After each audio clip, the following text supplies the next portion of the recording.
On est énormément à partager ce souhait et cet objectif de manger équilibré, gourmand, sain et économique tous les jours de la semaine. Pour ça, il y a plusieurs solutions. Soit vous passez des heures en cuisine tous les jours, soit comme moi et comme des milliers d'autres personnes sur cette planète, vous adoptez une stratégie plus efficace qui est celle du meal prep. Le meal prep, qu'on appelle aussi batch cooking, c'est une méthode organisationnelle qui vise à cuisiner en un coup plein de repas pour votre semaine. Vous prenez 1 heure, 2 heures, 3 heures pour cuisiner tout ça en même temps. Ensuite, vous mettez dans des boîtes hermétiques, au frigo ou au congélateur. Et petit à petit, au fur et à mesure de votre semaine, dès que vous passez à table, vous récupérez ces préparations maison que vous avez faites avant. Et comme souvent, aujourd'hui, je vous emmène avec moi dans ma cuisine pour qu'on prépare ensemble ce meal prep. Toutes les recettes que je vais faire dans cette vidéo sont sans œufs, sans lait, sans viande, sans poisson. En gros, elles sont véganes. La plupart sont également sans gluten. Et surtout, elles sont toutes savoureuses, équilibrées et surtout économiques. L'astuce pour manger économique au quotidien, c'est de savoir où faire ses courses. Et peut-être que comme moi, vous êtes attaché au fait de consommer bio le plus possible, mais que vous trouvez que les prix récemment ont explosé dans les magasins et que vraiment ça devient compliqué de manger bio. C'est pour ça que je suis extrêmement heureuse de pouvoir vous partager aujourd'hui un excellent bon plan qui m'a personnellement fait économiser plus de 400 € sur mes courses en 2024. Ce bon plan, c'est de faire ses courses sur une épicerie bio en ligne qui s'appelle La Fourche et qui propose des produits bio à l'année qui sont réduits entre -15 et -80% du prix du commerce classique en bio. Les prix sont absolument incroyables sur La Fourche et surtout c'est une plateforme qui vous livre chez vous ou en point relais les courses que vous faites. Et sur la plateforme il y a énormément de produits. Évidemment il y a plein de produits alimentaires, donc plein de produits vegan, sans gluten, particulièrement protéinés, mais également des produits cosmétiques avec des cosmétiques biologiques hyper propre pour votre peau. Il y a également un onglet pour les bébés, un onglet pour les animaux de compagnie et on peut aussi y trouver des produits bio pour faire le ménage chez vous de façon saine et surtout économique. En gros, il y a plus de 4000 produits différents sur La Fourche, donc vous allez forcément trouver votre bonheur. Pour accéder à ces prix ultra réduits de La Fourche, il suffit d'adhérer pour 1 an. Habituellement, l'adhésion annuelle est à 59,90 €, mais exceptionnellement, entre le 28 février et le 12 mars inclus, avec mon code BONPLANRENARD, vous avez moins 50% sur l'adhésion. Vous économisez donc 30 € sur l'adhésion qui passe à 29,90 €. C'est vraiment hyper rentable parce que perso, en seulement une commande sur le site, j'ai déjà amorti mon adhésion pour l'année. Et sachez néanmoins que si vous regardez cette vidéo après le 12 mars 2025, vous pouvez encore bénéficier de moins 20 € sur l'adhésion annuelle avec mon code RENARD20. Perso, je passe une commande par mois sur le site de La Fourche. Je viens de la recevoir, du coup je vous propose de vous faire un petit haul pour vous montrer ce que j'y ai trouvé. On peut acheter plein de produits en vrac sur La Fourche, notamment des légumineuses sèches qui sont très économiques. Moi j'ai pris des pois chiches, mais également un sac de 3 kg de lentilles corail. Pour nos petits déjeuners, 3 kg de gros flocons d'avoine et également 1 kg de flocons 5 céréales. Régulièrement je prends des produits pour le ménage, donc ici j'ai pris un bloc WC détartrant. J'aime trop prendre des cosmétiques bio sur La Fourche et qui sont vraiment super réduits et vous connaissez mon amour pour la marque Clémence et Vivien. J'ai donc pris leur sérum désaltérant à l'acide hyaluronique et également leur masque fraîcheur pour les peaux sèches à l'algue marine. J'ai pris de la boisson de soja, elle est sans sucre, sans sel ajouté, donc c'est vraiment parfait, je l'utilise beaucoup en pâtisserie. Et également du lait de coco. On en boit très peu, mais lorsqu'on a des amis, on aime bien leur en servir, donc j'ai pris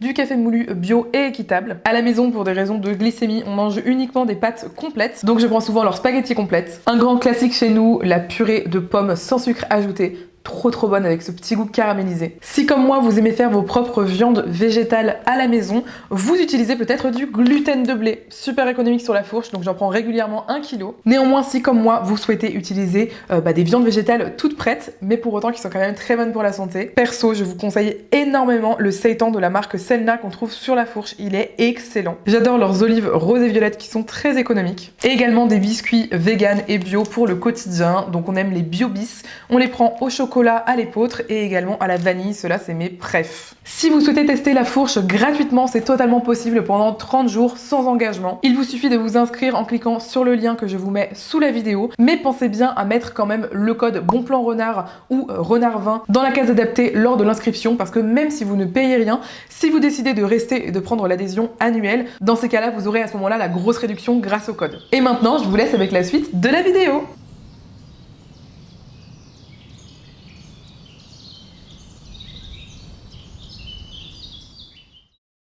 Première préparation de ce meal prep, je vais commencer à faire une pâte à pizza à la farine d'épeautre. Vous le savez peut-être, j'ai fait une vidéo complète sur comment faire des pizzas maison avec une pâte bien montée, bien belle, sans four à pizza. Je vous donne toutes mes astuces dans cette vidéo. Et aujourd'hui, on va juste faire ensemble la préparation du coup de la pâte à l'épeautre parce que j'aimerais beaucoup faire des pizzas maison, les surgeler et ensuite les servir pourquoi pas pour mon anniversaire. Et donc pour la première étape, je mets ma farine d'épeautre. Elle contient 13 grammes de protéines, ce qui est quand même très utile dans la pâte à pizza. Ensuite, je vais ajouter du sel. Donc il y a pas mal de sel dans les recettes de pâte à pizza. Je mélange rapidement les poudres. Et ensuite, je vais ajouter de l'huile d'olive. À côté, je vais faire gonfler la levure. Il nous faut de l'eau. Donc moi, ce que je fais, c'est que comme il faut de l'eau tiède, je mets moitié eau bouillante et moitié eau froide. Ce qui me donne à tous les coups de l'eau tiède, donc c'est vraiment parfait. Et ensuite, j'ajoute un petit peu de levure sèche. Donc c'est de la levure boulangère, évidemment. Et si vous le souhaitez, vous pouvez mettre de la levure fraîche. Et là, je vais laisser reposer pendant 10 minutes. Ça fait 10 minutes.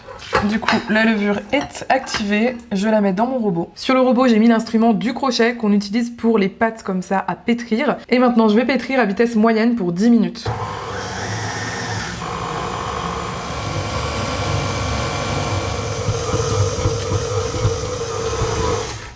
Au bout de 10 minutes de pétrissage, on peut vraiment voir que le réseau glutineux s'est hyper bien développé. Elle est juste trop belle, elle est non collante. On va pouvoir maintenant mettre un petit peu d'huile dessus. Ce que je fais en général, c'est que j'utilise cet outil qui m'a coûté genre 1 € dans un magasin spécialisé de cuisine. Je vais essayer de former une sorte de boule, même si c'est pas essentiel. Hop. Et ensuite, je mets simplement un filet d'huile d'olive sur les bords du saladier et également au-dessus. Je vais bien répartir un petit peu d'huile sur la boule. Hop, je fais comme ça pour que l'huile d'olive aille bien en dessous. Voilà, le but c'est vraiment que la pâte ne colle pas au saladier et qu'elle puisse monter tranquillement sans accrocher au bord. Voilà ce qu'on obtient. En ce moment chez moi il fait entre 15-5 degrés la nuit et 16-5 degrés le jour, voire 17 parfois lorsque j'allume le four comme aujourd'hui. Donc je vais laisser reposer ma pâte sous une charlotte réutilisable comme ça pendant environ 20 heures, entre 20 et 24 heures. En gros je m'en occuperai à peu près demain, à peu près à la même heure. Et la pâte devrait être super gonflée d'ici là. Pour le reste de la préparation, je le ferai demain, donc je ne filmerai plus ce meal prep. Néanmoins, si vous voulez voir comment je fais ensuite mes pizzas, encore une fois, vous avez la vidéo dans le petit i. On va passer maintenant à la seconde recette de ce meal prep et pour ça on va réaliser un mijoté avec plein de légumes, des pommes de terre, des olives et également une source de protéines végétales. Et pour ça je vais commencer par utiliser l'huile contenue dans mon bocal d'artichaut puisqu'on va utiliser ce bocal dans la recette, donc autant utiliser l'huile. Je commence donc par faire chauffer un petit peu d'huile dans ma casserole et pendant que l'huile chauffe je vais commencer par couper mes légumes. Il me restait dans mon frigo ce morceau de bulbe de fenouil. Je vais tout simplement enlever s'il y a des toutes petites parties abîmées comme ici. Hop. Et ensuite, je vais couper comme ça des morceaux de fenouil. Alors je sais que beaucoup de personnes n'aiment pas le fenouil, ça met pas tout le monde d'accord puisque ça a un petit goût anisé, mais honnêtement c'est très discret dans ce plat. Si vous êtes un petit peu fâché avec le fenouil, mais que vous êtes quand même ouverte ou ouvert à redécouvrir ce légume, n'hésitez pas à tester cette recette, et si vraiment vous n'aimez pas, vous pouvez remplacer par exemple par des poireaux. L'huile a commencé à chauffer, donc j'ajoute mon fenouil. Je divise un petit peu comme ça les morceaux pour garder les anneaux. J'ajoute une petite pincée de sel, simplement pour que le fenouil puisse rejeter un petit peu ses sucs lors de la cuisson. Je mélange. Ensuite, je couvre et je vais laisser cuire pendant 10 à 15 minutes. Pour la suite de la recette, je vais utiliser des petites pommes de terre comme ça, des pommes de terre nouvelles. Celles qui sont vraiment toutes petites, je pense que je vais les laisser entières. Mais celles qui sont un petit peu plus grosses comme celle-ci, je vais simplement les couper en deux.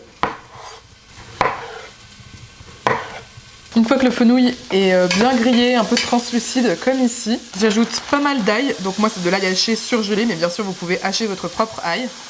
J'ai mis le feu sur maximum pour déglacer et ensuite j'ajoute du vin blanc. Ensuite j'ajoute une épice fumée au choix, donc moi j'ai une sorte de piment doux fumé qui est excellent, mais en général on utilise plutôt du paprika fumé. Pour faire un plat équilibré, il nous faut des protéines végétales. Ici j'ai un bloc de tofu au piment, donc voilà, c'est un petit peu pimenté, il faut aimer, et ça va ajouter 24 grammes de protéines dans mon plat. Donc je les miette à la main, juste au-dessus de mon plat. Ça me permet de faire moins de vaisselle que si je l'avais coupé sur quelque chose. Et j'aime bien perso la texture comme ça, un peu émiettée. J'ajoute également une boîte de mélange de légumineuses déjà cuites. Donc vous mettez ce que vous voulez, pois chiches, haricots blancs, haricots rouges. Moi c'est un mélange des trois. Ensuite c'est au tour de ma boîte de tomates pelées. Je préfère personnellement acheter des boîtes de tomates pelées et pas forcément des boîtes de tomates concassées si j'ai le choix. Parce qu'en général le prix est le même et pour autant j'ai appris qu'on utilisait des meilleures qualités de tomates lorsqu'on prend des tomates entières, parce que forcément ce ne sont pas celles qui sont cassées par exemple. Donc je les écrase avec ma cuillère dans ma casserole. Je vais mélanger tout ça.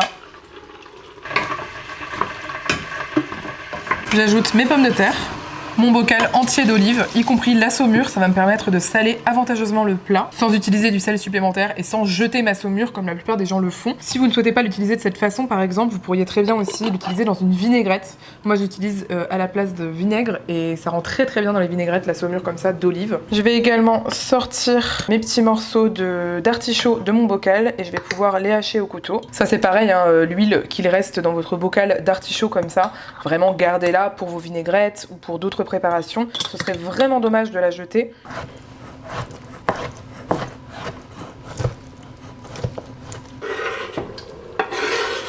Je complète avec de l'eau bouillante. J'ajoute un schluck de sauce soja ou sauce tamari si vous êtes sans gluten. C'est facultatif mais il m'en reste dans le frigo et il faut que je le finisse parce que sinon ça va devenir du vinaigre. Je rajoute du coup un petit peu de vin rouge. Je les prends toujours estampillés vegan. 2 petites feuilles de laurier et quelques branches de thym. Je garde tout ça au congélateur, c'est très pratique puisque comme ça ils sont toujours prêts à être utilisés. Et maintenant mon moment préféré, je vais fermer ma cocotte. Ici c'est mon indicateur sous pression et normalement dans 5 minutes le plat entier devrait être totalement prêt. Donc c'est vraiment très pratique en termes de gain de temps. Ça y est, mon mijoté est cuit. C'est allé vraiment très très vite. Regardez-moi ça comme il a pas l'air délicieux. Ça sent extrêmement bon, je vais pas vous mentir, ça sent presque le chorizo. C'est juste magnifique. Regardez-moi ça, ce plat bien complet qu'on peut manger en sauce. Alors évidemment vous pouvez ajouter une céréale pour le déguster, que ce soit un morceau de pain avec du levain par exemple, un truc un peu nourrissant, ou bien du riz par exemple. Et ça c'est vraiment le genre de plat qui se congèle extrêmement bien, qui se conserve très très bien au réfrigérateur pendant plusieurs jours si nécessaire, et qui peut évidemment s'emmener au travail, à l'école, dans plein d'endroits où vous pourriez manger votre boîte repas. Franchement il me tarde de déguster ça dans la semaine. Ok, donc pour nos prochaines recettes, j'aurai besoin du four. Donc ce que j'ai fait, c'est que j'ai allumé le four à 180 degrés, histoire qu'il préchauffe. Et maintenant, je vais préparer toutes les choses qui vont au four pour mutualiser les cuissons. C'est plus économique et également plus pratique lors d'un meal prep. Donc je vais avoir besoin de patates douces. Si vous en avez une grande, c'est très bien. Moi, j'en ai plutôt des petites, donc je vais en prendre 2. Je les épluche. Et ensuite, je vais couper ma patate douce en cubes.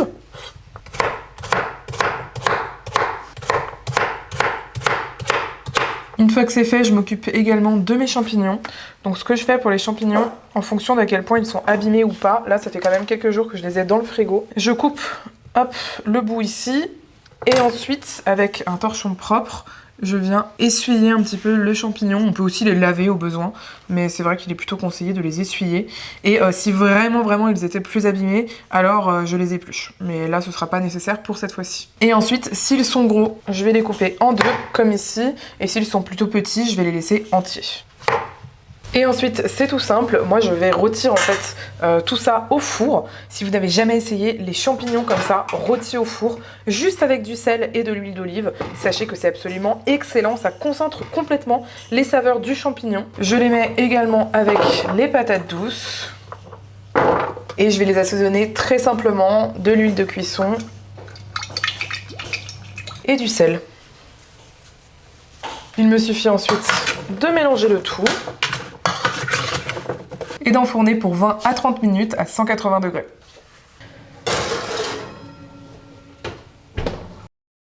Lorsque je fais un meal prep, j'aime bien préparer à la fois des choses salées pour la semaine, mais aussi des choses sucrées pour les petits déjeuners quand on a envie de sucrer et pour les goûter. Ici, on va faire des biscuits vegan, sans gluten, avec plein de bons ingrédients, et ça commence par des graines de lin qu'on va moudre dans mon robot. Perso, j'utilise un petit moulin à café. C'est en fait des petites lames qui sont vraiment très très puissantes pour moudre les grains de café. Et j'utilise également pour moudre mes épices et pour moudre les petites graines comme ça qui sont très difficiles à moudre dans d'autres choses. Donc que ce soit graines de lin ou graines de chia.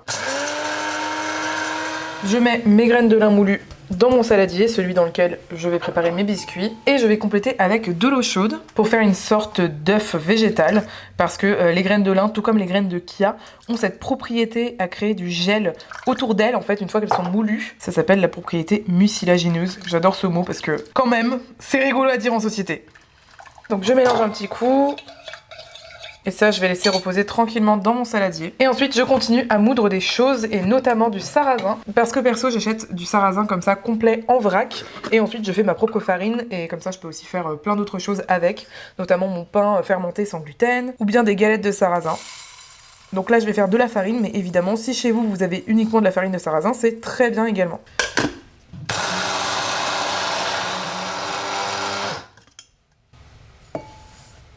Dans mon saladier, je vais ajouter les autres ingrédients pour mes biscuits.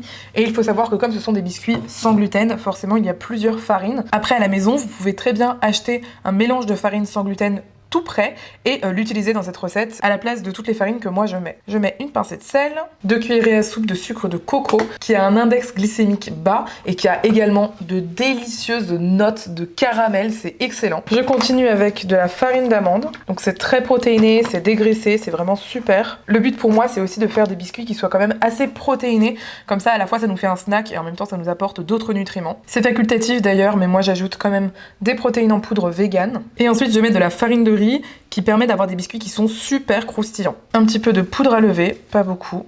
Et je vais mélanger un petit peu les poudres. Ensuite, je vais ajouter les ingrédients plutôt liquides. Donc on a du lait de soja. Ici, vous pourriez utiliser un autre lait végétal ou même de l'eau si vous n'avez pas de lait végétal. Et également une purée d'oléagineux. Pour moi, ce sera de la purée de noisettes, mais ça peut être n'importe quelle purée d'oléagineux. Ou bien, si vous n'en avez pas ou si c'est trop cher pour vous, vous pouvez très bien mettre de l'huile également. Donc de l'huile de cuisson par exemple, ou de l'huile de coco fondue. Et enfin, une cuillère à soupe de compote. Donc je vais mélanger tout ça. Et je vais continuer de mélanger à la main jusqu'à l'obtention d'une boule de pâte. D'ailleurs j'y pense, mais j'aurais pu complètement le faire dans mon robot. Je me casse la tête à le faire à la main alors que j'ai un robot exprès pour. Et j'avoue que les jours de meal prep, c'est quand même bien pratique de les utiliser.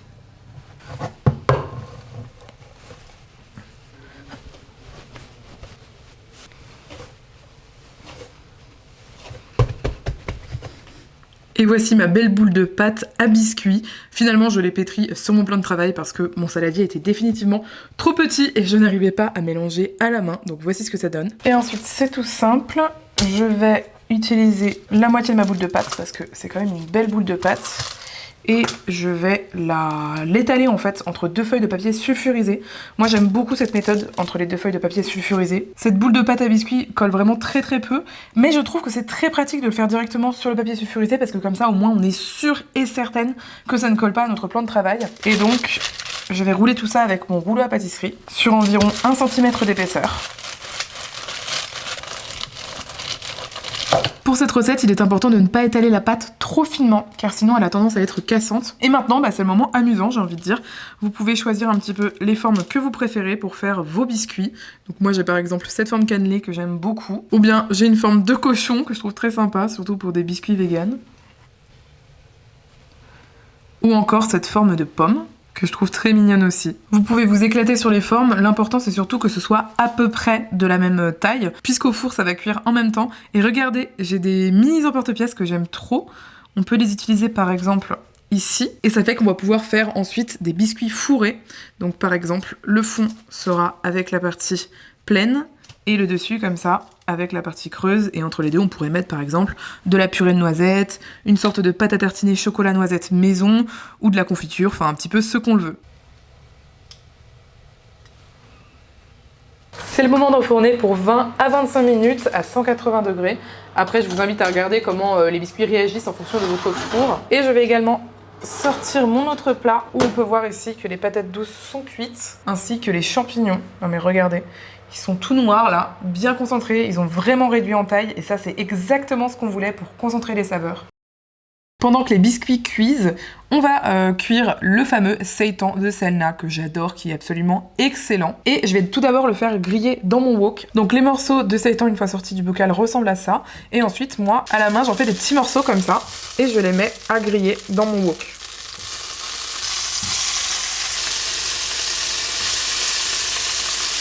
Et l'objectif, ça va être de laisser griller ça et de temps en temps de le retourner. Et pour le coup, si vous ne connaissez pas le seitan et que vous n'en avez jamais utilisé dans votre cuisine, sachez que c'est une alternative végétale à la viande qui existe depuis près de 2000 ans. Il aurait été inventé par des moines bouddhistes qui cherchaient une alternative végétale à la viande, puisque dans le bouddhisme, on ne mange pas d'êtres sentients, c'est-à-dire qu'on ne mange pas du tout d'animaux. Le seitan, c'est fabriqué très simplement à base de protéines de blé, donc si vous êtes allergique au gluten, vous ne pouvez pas en consommer, et ça contient en général à peu près 30% de protéines, ce qui est absolument énorme. Dans cette recette, je l'utilise en remplacement d'une viande, comme du poulet par exemple, ou encore du canard. Et si de votre côté vous ne consommez pas du tout de gluten, n'hésitez pas à utiliser plutôt du tofu.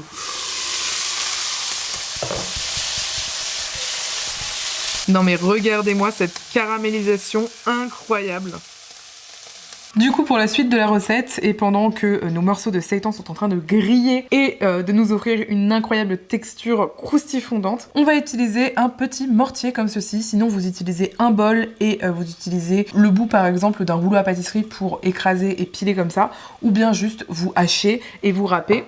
Mais dedans, je vais mettre l'équivalent en gros de 4 tranches de gingembre, comme ceci. Ensuite, j'ai ici des feuilles de kaffir lime, donc ce sont des feuilles qu'on achète en épicerie asiatique, qui ont un goût de citron vert un petit peu, qui est très très agréable. Je vais un petit peu les couper à la main et je les ajoute à l'intérieur. J'ai ici un bouquet de coriandre, donc je vais utiliser surtout les tiges. Après je vais pas me casser la tête, je vous avoue. Je vais couper la partie des tiges grossièrement et je vais ajouter ça dedans. Je vais également ajouter un petit piment que j'ai ici, donc c'est un petit piment en saumure. Dans cette recette en général on met plus qu'un piment. Moi je crois qu'un piment ce sera déjà suffisant, ne serait-ce que pour le goût. Et ensuite je vais ajouter un petit peu de cette pâte que j'ai achetée sur La Fourche, qui était en réduction sur l'onglet anti-gaspi du site, que je vous conseille énormément parce que c'est un onglet sur lequel il y a des produits jusqu'à moins 80%, donc c'est vraiment très très intéressant. Et c'est de la purée de yuzu, donc c'est de la purée d'un agrume qui s'appelle le yuzu si vous ne connaissez pas, et le goût du yuzu est absolument incroyable. Donc c'est très très très parfumé.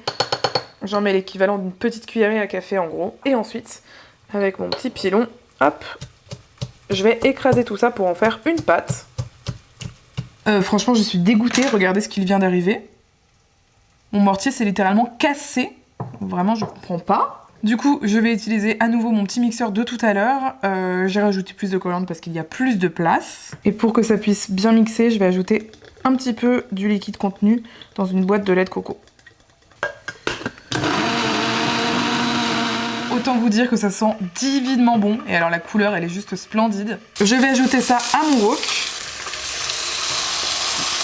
avec le reste de la boîte de lait de coco.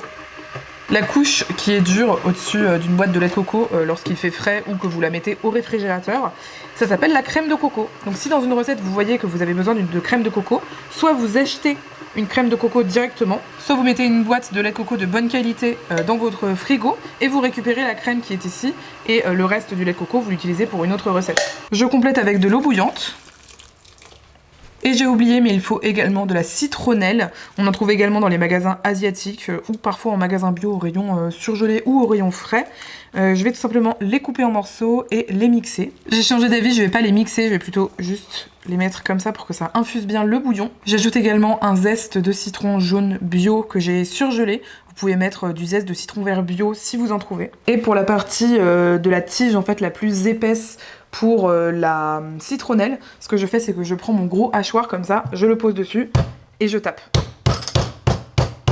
Et ensuite je les ajoute dans mon wok. J'ajoute maintenant les légumes qu'on a grillés tout à l'heure au four, donc la patate douce et les champignons. Ça va encore apporter énormément de goût. Comme il y a des sucs de cuisson délicieux là dans le fond, je vais mettre de l'eau bouillante et je vais verser l'eau bouillante à l'intérieur. Ça avec les champignons, ça fait comme une sorte de bouillon de bœuf. Mais vegan évidemment. J'ajoute également un petit peu de ma sauce soja. J'ajoute à présent des vermicelles de haricots mongo. Moi c'est mes préférés, mais les vermicelles de riz c'est très bien aussi. Et là je vais éteindre le feu. J'aurais voulu mettre plus de nids de nouilles, parce qu'en général je mets un nid par personne, et que là il y en a au moins pour 3 repas. Donc ce que je vais faire à la place, c'est que je vais mettre des vieilles feuilles de riz que j'ai dans mon placard, qui sont cassées en fait.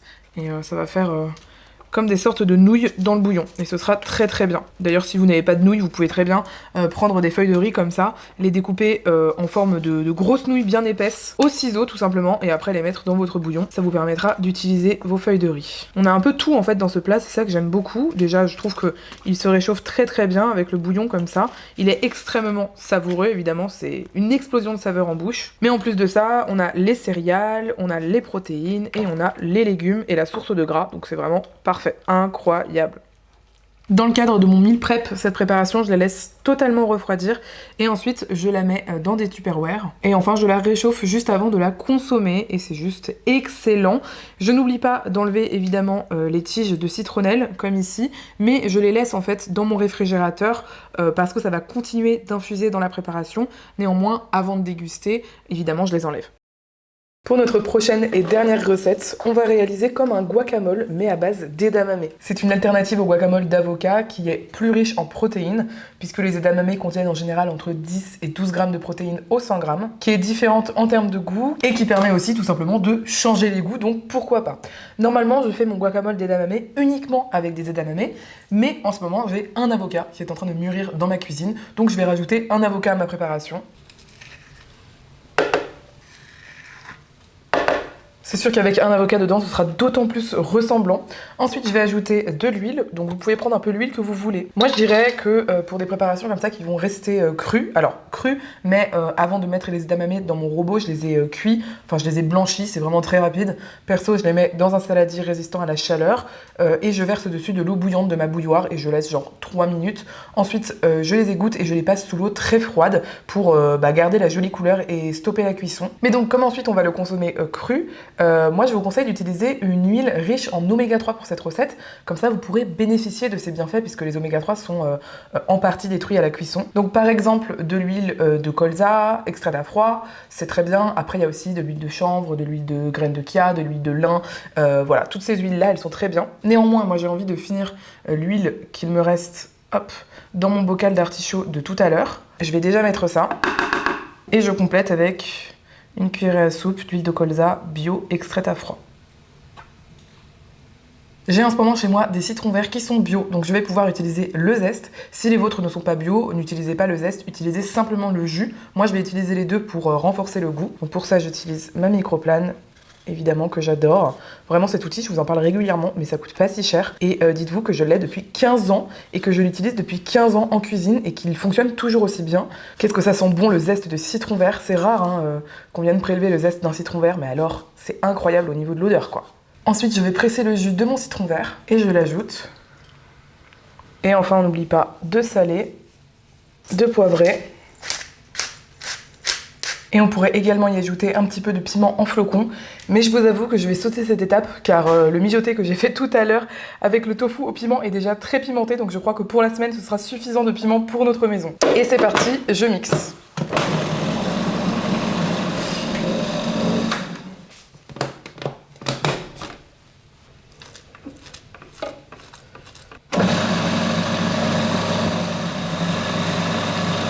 Et voilà ce qu'on obtient pour le guacamole d'edamame. C'est juste trop joli. Si vous le préparez pour le consommer tout de suite, vous pourriez mettre une gousse d'ail à l'intérieur. Personnellement, je ne le fais pas car je trouve que l'ail cru se conserve assez mal dans les préparations. Pour les toppings de notre guacamole d'edamame, on va faire une sorte de petite salsa. Donc pour ça, il faudrait de la coriandre que je vais hacher. Ensuite, je la place dans un petit bol. Par contre, peut-on s'arrêter 2 secondes sur la beauté de ces bols que j'ai achetés d'occasion? Je crois qu'ils sont japonais. Regardez-moi comme ils sont beaux. Franchement, je les adore. Ensuite, je vais hacher un petit oignon rouge, voire la moitié de l'oignon rouge. Je vais commencer avec la moitié, puis on verra si je fais l'oignon entier. Je crois que je vous l'ai déjà dit, mais l'oignon rouge, c'est un aliment qui est très très riche en antioxydants, notamment grâce à sa couleur violette. Mais ce qu'il faut savoir, c'est que la plupart des antioxydants se trouvent vraiment dans la première peau. Donc je sais pas si vous verrez bien, mais vraiment celle-ci, voilà, celle qui est juste en dessous de la peau qu'on ne mange pas. Donc faites bien attention quand vous épluchez votre oignon rouge. Parfois c'est un peu pénible parce que la peau part difficilement, ça prend un petit peu de temps, mais ça vaut le coup parce que vraiment là on a toute la concentration des antioxydants dans cette première peau. D'ailleurs je ne sais pas si vous vous souvenez, mais je vous ai proposé la recette d'une salade totalement dans les tons rose, violet, rouge. Une salade donc extrêmement riche en antioxydants qui est vraiment parfaite pour cette saison de l'année. Donc voilà, si vous ne l'avez pas vue, vous pouvez retrouver la recette de cette salade sur mon compte Instagram Instagram et sur YouTube en format shorts. Voilà, clairement j'ai bien fait de couper uniquement un demi-oignon rouge, c'est largement suffisant. Donc je l'ajoute dans mon petit bol. Et dedans je mets ensuite un petit peu de fleur de sel, de pincée, et je complète avec mon huile de colza extraite à froid. Je vais également mettre un chouille de vinaigre de cidre. Et voilà, il suffit de mélanger. Et là, on a notre salsa. Alors, comme dit, on aurait pu, encore une fois, mettre un petit piment haché, mais perso, je vais m'en passer. Donc, pour la conservation, je vais simplement mettre mon faux guacamole dans un Tupperware. Et ensuite, j'ajoute simplement la salsa au-dessus. Et dans la semaine, on pourra consommer ce magnifique guacamole, qui n'est pas vraiment un guacamole, mais je ne sais pas comment l'appeler, un edamamole peut-être, qui sera absolument excellent. Et ce qui est bien, c'est qu'on en a quand même une belle quantité. Comme dit, on pourra piocher pour les entrées, les apéritifs de toute la semaine. Et moi, pour le conserver, je ferme simplement ma boîte hermétique. Je vous montre également les biscuits qui ont fini de cuire et que j'ai déjà mis dans leur boîte en fer. Donc comme vous pouvez le voir, ils sont bien dorés. Je vous conseille vraiment pour cette recette de bien surveiller votre four à partir de 20 minutes. Vraiment limite, vous restez devant et vous attendez une très légère coloration, moins que moi. Et ensuite, vous éteignez le four et vous les sortez, vous les laissez refroidir et ensuite vous pouvez les mettre dans votre boîte. Parce que moi, on dirait qu'ils sont parfaits, mais ils sont quand même un petit peu cuits. Et c'est vrai que c'est une pâte à biscuits qui est quand même assez, comment dirais-je, assez croquante. Donc il faut vraiment surveiller et pas les faire trop fins comme je vous avais dit précédemment dans la vidéo. Et voilà, regardez, j'ai par exemple 2 petits biscuits ici qui peuvent s'assembler. Et si vous souhaitez vous amuser, pourquoi pas mettre un petit peu de pâte à tartiner. Ici c'est une pâte à tartiner amande coco qui est absolument délicieuse. Ensuite, vous refermez en faisant ce mouvement un petit peu circulaire pour bien répartir la pâte à tartiner entre les deux. Et là, vous avez des superbes biscuits fourrés maison que vous pouvez manger vous-même si vous êtes un ou une adulte, ou pourquoi pas à offrir à des enfants pour un goûter par exemple. C'est vraiment très sympa et surtout c'est fait maison. Et voici qui conclut mes préparations pour mon meal prep de ma semaine. Je sais déjà qu'on va se régaler, mais surtout je veux absolument savoir quelle est la ou quelles sont les recettes qui vous ont le plus plu parmi cette vidéo et celles surtout que vous voyez le plus reproduire à la maison. Si vous aimez les sessions en cuisine comme ça avec moi, sachez qu'il y en a des dizaines sur ma chaîne. J'ai fait des playlists récemment, notamment une playlist meal prep, mais il y a aussi une playlist par exemple sur les légumineuses. Donc si ce sont des sujets qui vous intéressent, je vous invite à aller voir mes autres vidéos de ma chaîne, tout est gratuit. Si la vidéo vous a plu, laissez un like, surtout n'oubliez pas de vous abonner pour suivre mes prochaines aventures. Moi je vous dis à tout de suite sur une autre vidéo de la chaîne et d'ici là, à très bientôt!